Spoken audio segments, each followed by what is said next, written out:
Hey guys, what's going on? It is Talk Force TV. We are back. We have got Rads to my left. Hi, how you doing?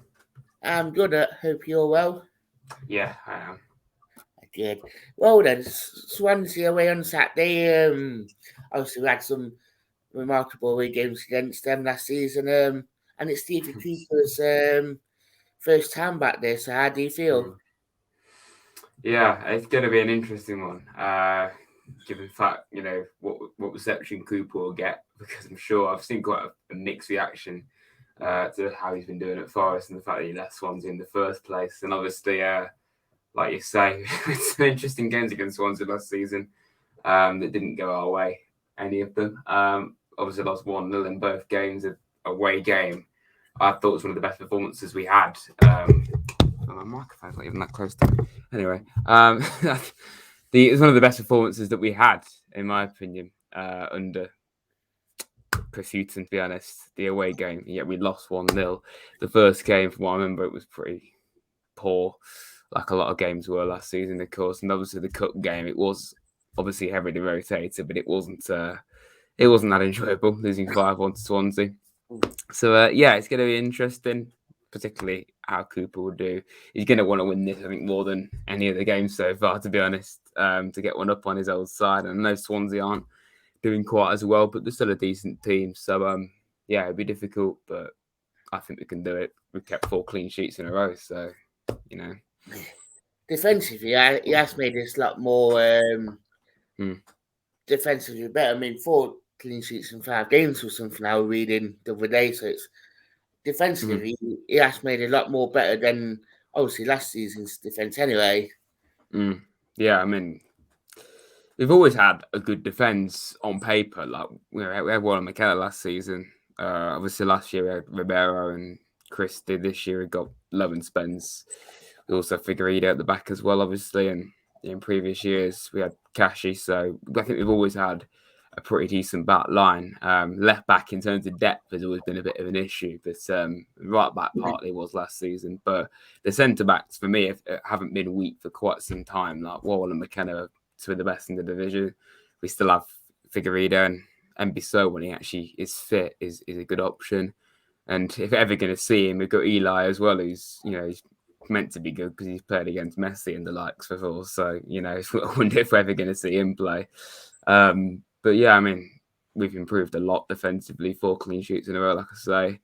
2 of them goalless draws, though. But yeah, I mean, we're scoring a lot more and we're keeping a lot more clean sheets, which is what you want. Yeah, it is nice to have it for us to actually be keeping clean sheets. So, especially keeping 4 on the trot, it is a massive difference. Yeah, absolutely. Yeah. It's just long may it continue, really. Like I think Swansea, it's going to be difficult. Like, I mean, you could easily see like someone like Jimmy Patterson scoring because he's an ex-Forest player, and it always tends to be the case. But hopefully not. And it should be a good game. Yeah, I'd always forget that Jamie Patterson has played for us because he has played for us for quite a few years. I mean, it will be dangerous against us. Yeah. I mean, he was obviously at Bristol for a while since he was obviously left Forest. It was quite a while ago, but yeah, to be fair to him, he's doing well at Swansea. So he's always going to be a threat. I think he's one of their best signings that they've done in the summer. I know they lost a lot of key personnel, obviously one of them being Cooper. So it's going to be interesting to see how he gets on, and hopefully he can't get past Wall and McKenna. Yeah, definitely. How do you think we all line up against Swansea? I mean, I think the obvious one really is who's going to play at left back, whether we're going to stick with Colback or... I thought it was interesting against Peter with the fact that we played all 4 midfielders we have available all at the same time, which is quite rare, really. Garner obviously has improved a lot.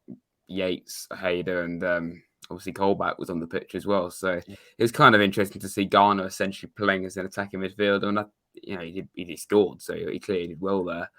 And yeah, you could keep that going for a bit longer. And I don't think you can drop Yates or Colback right now. And I don't think you can drop Garner. So I think it's good that we're managing to technically play Garner out of position, and he's doing well. And I think the one that's going to be unfortunate is Hayder, but I don't think Hayder should be starting every game just yet. I don't think he was quite as good as he was against Luton, to be honest, against Peterborough, but he still did well. He could have scored a goal, in fact. But I do like him. He looks like he's a good option, and Caffrey's starting to obviously come back into the fold now. Other than him, I mean, I don't think we're going to see him that soon, to be honest. But obviously, lots of Forno as well. So we've got great depth in midfield. It's good to see that's not an issue for us in midfield. Definitely. What do you think scoreline will be? Yeah, I was thinking about this actually. I think it's going to be. I wouldn't be surprised if they were to score. Can we keep the run of 4 clean sheets going? It's a difficult thing to do. So maybe that might end, but if it doesn't, then that's even better, of course. I do think. I know it's our classic scoreline, but I could see it being 2-1 or maybe 1-0 to Forest. I'll probably go for Grabban. I'd like Grabban to get a goal, and it would be good to see Johnson play because he probably will. But given his form, good to see him get a goal. He get his confidence up. So I'll go 2-1. I'll say Grabban and Johnson will get the goals for me. Oh, nice. So I'd like to say thank you for coming on. No problem. So I'd like to say thank you for